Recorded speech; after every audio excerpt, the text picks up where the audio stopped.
Continuamos nuestra reflexión de la historia de la espiritualidad. Hemos ya tocado el tema de la Edad Media y la espiritualidad popular, ¿verdad? La manera sencilla como se vivió una espiritualidad en la antigüedad, en estos periodos. Veamos ahora cómo se va manifestando esa espiritualidad en otros ámbitos. De manera especial, podemos decir que en este tiempo, durante los inicios de la Edad Media, entre el siglo VII, siglo IX, pues empiezan a dar algunos elementos misioneros. Quizás el más llamativo es precisamente el de la evangelización de Irlanda. Era un país, era un lugar totalmente inhóspito, desconocido, inexplorado, que había estado al margen del Imperio Romano. Si bien el Imperio Romano había logrado conquistar una parte de la Britania, ciertamente no había llegado a Irlanda. De tal manera que ahora uno de los retos nuevos que se van manifestando precisamente en este ámbito es precisamente el de la evangelización de este lugar. ¿Cómo se va a llevar a cabo esto? Pues va marcando precisamente las pautas a partir del ímpetu misionero de San Patricio, quien va a llevar la misión y por lo tanto el mensaje del Evangelio a estos lugares. Él, pues ciertamente fue secuestrado, ¿verdad? Cuando tenía 16 años, ¿verdad? Por piratas irlandeses que lo llevaron ahí en la isla, ¿no? Y ahí se quedó. Y justamente estando ahí prisionero y luego cuando él logra salir, pues se da cuenta que es una isla de paganos y lo que se necesita es evangelizar. Y dado que él ya empezaba a estar dentro de ese ámbito, dentro de esa cultura, pues por un lado podríamos decir que se incultura en cierto sentido, y por otro lado entonces es capaz de anunciar justamente el Evangelio, ¿no? De hacerlo visible, de hacerlo latente en esos lugares. Y entonces empieza precisamente a surgir esta evangelización, empieza a cristianizar en estos momentos. Esto sería aproximadamente en la segunda mitad del siglo V, cuando empieza esta evangelización. Y entonces, este ámbito, ¿verdad? Estos elementos, ¿verdad? Por ir creciendo en la evangelización, van dando verdaderamente frutos. Incluso en el siglo VI se le llegó a conocer como la isla de los santos, por la gran madurez espiritual que se vivía dentro de este lugar propiamente, ¿no? Ahora bien, uno de los elementos de la cultura en estos lugares de la Irlanda, pues era que vivían en una organización tribal, es decir, la tribu era un elemento vital para estos lugares, porque justamente ahí es donde tenían su identidad. O sea, uno no iba cambiando de lugares, o sea, uno vivía con su tribu siempre, ¿no? Ahí estaba su identidad, su núcleo, no solo de sobrevivencia, sino de realización personal. Entonces, es un ámbito propiamente tribal, ¿no? Entonces, esto era muy importante. De tal manera que cuando empieza la evangelización, obviamente, va creciendo, van llegando los monasterios, pues los monasterios van muy adecuados a este tipo de organización, porque así como los pobladores de aquellos lugares se identificaban a partir precisamente de esta organización tribal, bueno, pues los monasterios son justamente pues, elementos tribales también. Entonces, solamente que con un estilo de vida distinto, ¿no? Alejándose de ciertas realidades mundanas. Pero obviamente esto quedó muy bien, ¿verdad? Para las situaciones del desarrollo monástico en aquel lugar, ¿no? Entonces, podemos ver cómo incluso el obispo, ¿verdad? También pertenecía a un monasterio, ¿no? Que estaba ahí, ¿no? El abad, ¿verdad? Era este obispo que estaba principalmente ahí guiando a la tribu, ¿no? El jefe de la tribu. Así lo veían, ¿no? O sea, transportaron las ideas del sistema tribal al monasterio, ¿no? Entonces esto fue muy, muy interesante, ¿no? También en Irlanda es cuando se van a ver un florecimiento grande de parte del monacato femenino, ¿no? En aquel momento, uno de los más importantes es el que va a fundar Santa Brígida en la segunda mitad del siglo VI propiamente. Ahora bien, algunos de los elementos que podemos nosotros rescatar, ¿verdad?, de esta vida monástica de los irlandeses, pues es sobre todo ya en su desarrollo ya en el siglo VII, ¿no? Ya entrada a la Edad Media con mayor fuerza, ¿no? Y podemos ver que pues estos monasterios estaban muy bien estructurados. Económicamente hablando, por ejemplo, eran autosuficientes, ¿verdad? Porque el mismo recinto monástico tenía todos los medios y oficios para que subsistiera el monasterio, ¿no? Porque entre ellos mismos había albañiles, herreros, panaderos, carpinteros, o sea, todo lo necesario lo tenían dentro de este ámbito tribal, ¿no? Y esto es muy interesante porque justamente es el desarrollo del ámbito tribal en el monasterio, así como en una tribu, cada uno tenía sus propios empleos, ¿no? Y sus propios oficios para que subsistiera la tribu, pues y lo mismo pasaba en el monasterio. Entonces tenía una organización muy buena y por eso económicamente no tenían que pasar ninguna vejación, ninguna necesidad, ninguna carencia, porque estaban muy bien estructurados. Por otro lado, podemos ver cómo se va cultivando, ¿verdad?, dentro de estos monasterios la importancia del estudio de las Sagradas Escrituras, de los padres de la Iglesia, de los libros litúrgicos, ¿no? A fin de poder tener precisamente grandes elementos de cultura. Incluso en el siguiente periodo, ¿verdad? Cuando venga la Reforma Carolingia, pues estos monjes son grandemente preparados, ¿no? De elementos, ¿verdad? Culturales y de educación necesarios.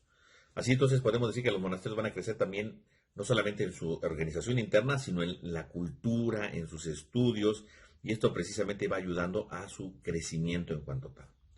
¿Cuáles serían las características de este monacato irlandés? ¿Verdad? Para ver precisamente las pautas espirituales que esto nos presentaría. Entre el monacato irlandés podremos tener nosotros las siguientes características. En primer lugar, veríamos nosotros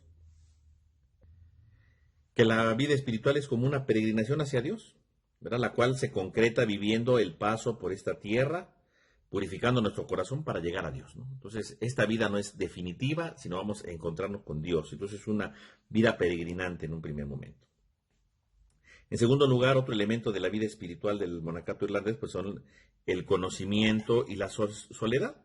Si bien sin ser eremitas, los monjes irlandeses tomaban periódicamente tiempos especiales, ¿verdad?, para vivir en total soledad, ¿no?, en total aislamiento, en alguna montaña o en algún islote, ¿no?, propio de la zona de Irlanda, para poder vivir en contemplación. Entonces era una de las características, ¿no?, de su vida espiritual.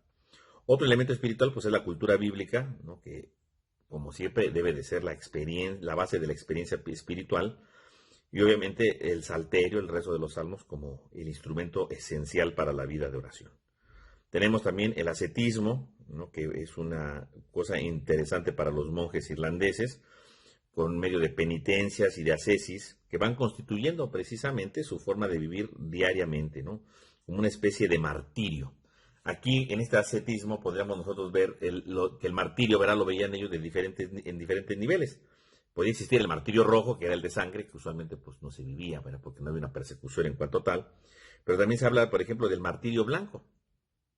El martirio blanco aquí sería precisamente pues el desapego del egoísmo y del orgullo propio, ¿verdad?, y renunciando, por lo tanto, al mundo, ¿no? Ese es el martirio blanco. O sea, no hay derramamiento de sangre, pero cuando yo no soy egoísta, cuando dejo de ser orgulloso, cuando me separo totalmente del mundo, bueno, pues viven estas experiencias.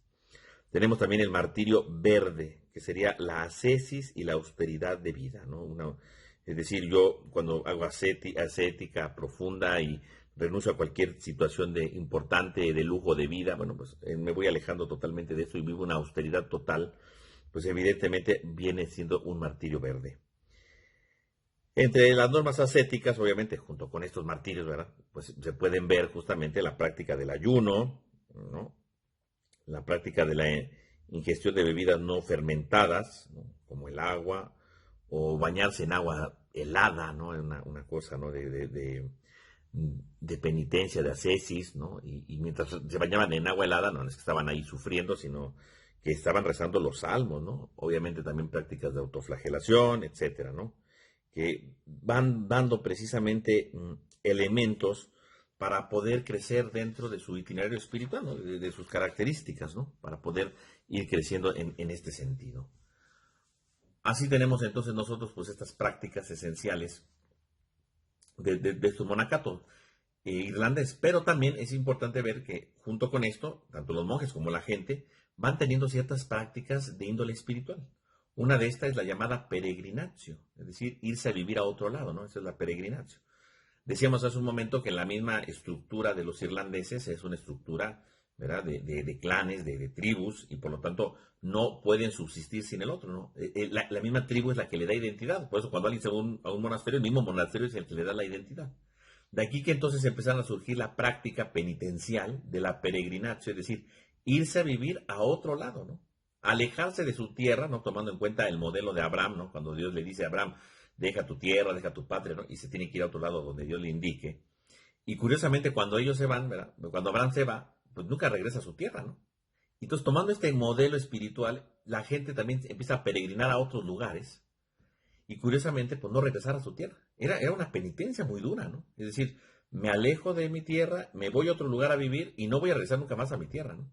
Y si eso es una práctica un tanto difícil, ¿no?, porque pues implica una renuncia, implica el dejar muchas cosas. En el caso de los irlandeses es más duro, porque si yo viviendo en mi tribu, tengo identidad, tengo realización. Dejar mi tierra no solamente es dejar Irlanda, ¿no? Es dejar también toda mi identidad, ¿no? Es dejar también toda mi existencia, ¿no? O sea, no solamente es el hecho de no regresar a mi lugar de origen, ¿no? Que podría ser doloroso, sino desde el punto de vista irlandés es dejar mi propia identidad, porque mi tribu me da mi identidad. Entonces, esto se empezó a hacer, ¿verdad? Como una norma ascética de la más elevada fuerza y de la más elevada de renuncia para poderlo tener, ¿no? Y obviamente muchos de estos que empezaron a peregrinar, pues a veces por un lado sí se ve toda esa cesis, ¿no? Pero también se ve los frutos de esto, porque al empezar esta peregrinación, pues van saliendo grandes predicadores que van a otros lados y obviamente para empezarse a habituar a un nuevo lugar, para ver qué pueden realizar, pues empiezan a evangelizar, ¿no? Entre ellos, por ejemplo, está San Columbano, ¿no? Que obviamente es uno de estos hombres que hizo esta peregrinación y varios ejemplos más. Y otro elemento de la vida espiritual de estos lugares de Irlanda es lo que se va a llamar la penitencia tarifada. Hay que tomar en cuenta que aquí es cuando empieza a surgir la llamada penitencia privada, ¿no? O sea, no penitencias públicas que todo el mundo viera que estoy haciendo penitencias, sino había penitencias privadas, ¿no? Aquí es donde empieza a surgir justamente esto, ¿no? Se fue desplazando la penitencia pública, ¿no? Por los pecados que uno cometía, y entonces empezaba a hacer una penitencia privada, ¿no? Sin que nadie se diera cuenta.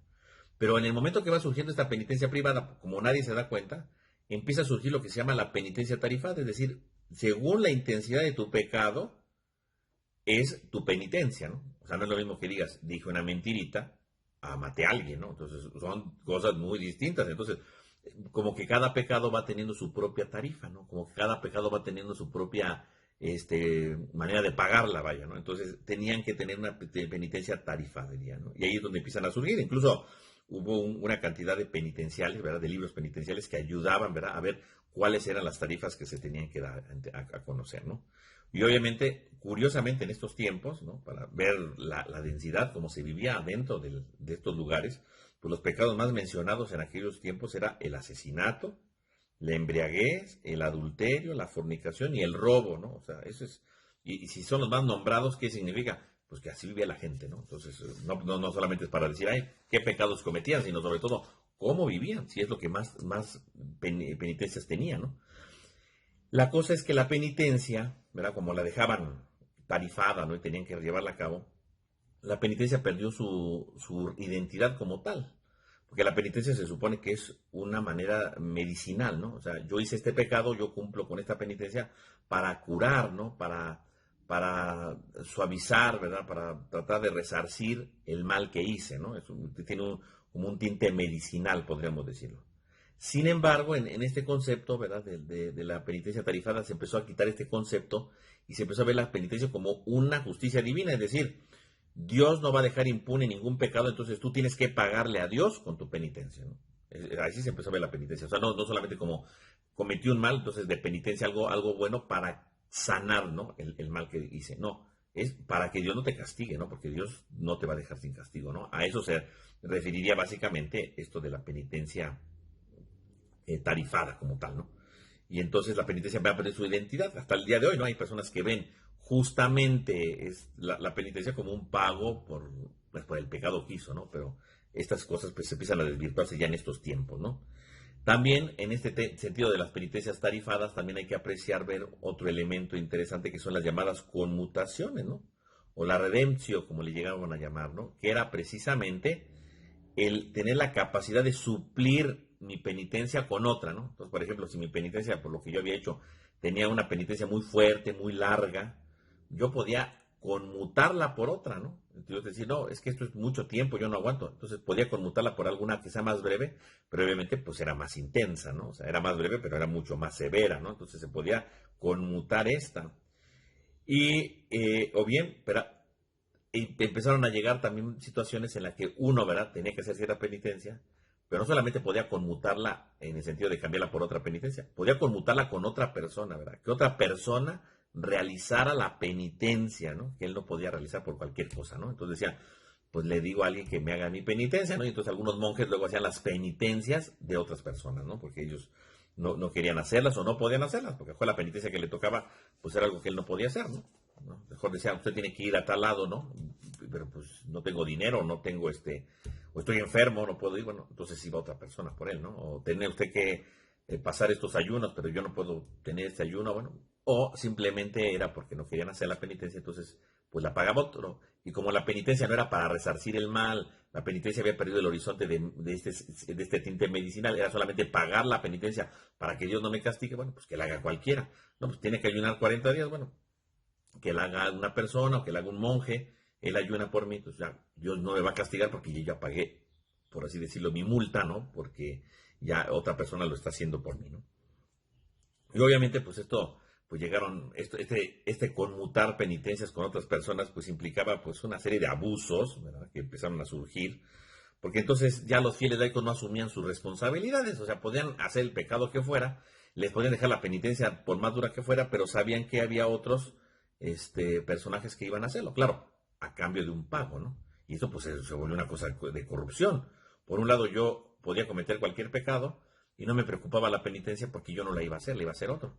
Y el otro hacía la penitencia y aunque fuera algo dura, pero no le preocupaba porque le iban a dar dinero por eso, ¿no? Entonces muchas personas hacían las penitencias para sacar dinero, o monjes incluso, para sacar dividendos de todo esto, ¿no? Entonces, obviamente, pues eso, más que ayudar a alguien, más bien se convirtió en un sistema un poco corrupto en este sentido, ¿no? Y estas penitencias, pues obviamente estaban acompañadas de ayunos, de oraciones prolongadas, ¿no? Todo el día tenía que estar en oración, ¿no? Limosnas muy duras, ¿no? Abstinencias de relaciones sexuales, ¿no? Peregrinación a lugares lejanos, ¿no? Podían ser esas las penitencias, ¿no? Entonces eran un tanto duras, ¿no? Difíciles de vivir. Por lo tanto, aquí tendríamos nosotros ya una visión general de lo que sería básicamente, pues esta situación en la parte de Irlanda, ¿no? Cómo se lleva a cabo la evangelización, cómo se convierte incluso en un lugar de gran florecimiento de santidad al inicio, de cómo van teniendo sus propias experiencias penitenciales y algunos abusos que se dan con esto de la llamada penitencia tarifaria, ¿no?